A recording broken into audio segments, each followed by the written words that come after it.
So who is the best captain for game week 13? Now this is a very interesting question, and right now on screen I've got my two main choices for captaincy for this week, Nunez and Haaland. Now it's no surprise that Haaland's in the mix, and you'll see a green arrow in the middle of the screen there, and basically I've shifted my captain from Nunez from last week to Haaland to this week. Now ideally I would have liked to stay with Nunez because I feel like he scored a goal, he came close to bagging a few more, and he was taken off quite early. Now him being taken off quite early is the reason why this week I've switched to Haaland definitely, because I don't want to risk him not starting like what happened 2 weeks ago and then Haaland starting and Haaland scoring, because the majority of people are going to be captaining Haaland. One thing that you always have to think about is, right, if I go rogue and captain somebody else and everybody else captains Haaland, yeah, it could work out, luckily, if my player scores and who's my captain.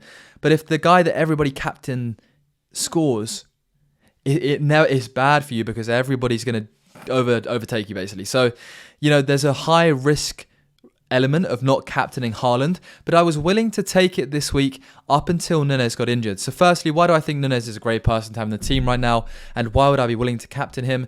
Obviously, Jota is injured, the same for Diaz. Nunez is almost guaranteed to start along with Firmino and Salah. Obviously, formation-wise is going to change, but Nunez is always going to play, I reckon, in that centre-forward striker role. Now, he's got insane pace. He clocked in having the fastest speed throughout this whole season, since it broke the record basically this week, and he had a lot of expected goals, and he's getting a lot of shots inside the box. I think he's one of the top rankers for shots inside the box, which as a striker is exactly what you want. Now, he was playing West Ham last week. It was quite a dry game, but he scored a great header. And then Nottingham Forest away is their next fixture. I believe it's away. And Nottingham Forest is going to be a great fixture for Nunez to really get some chances, to get some goals. So I feel like playing bottom of the table is a fantastic opportunity for Liverpool to really get that momentum going, because West Ham is a medium fixture. It's not easy, but it's not tough like City would be. So the fact that he's got an easy fixture, he's not selected by that many teams, only 7%, makes him a really good captaincy choice. However, the injury and the risk of not captaining Haaland is just too much. So I've gone with Haaland. I mean, little do I need to explain why. He scored 3 hat-tricks at home. The last time I didn't captain Haaland, he scored a hat-trick.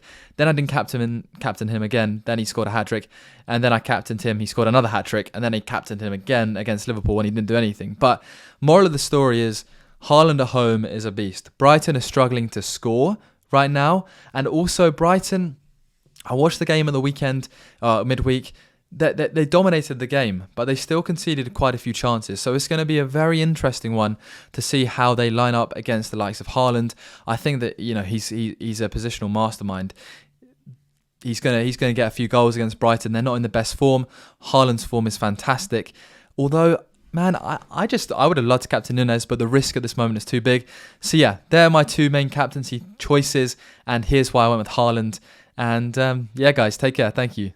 Subscribe down below as well, by the way. I'm on a journey to become in the top 100k for fantasy football. It's not going well so far, but I only recently started it. So yeah, nice one. Take care.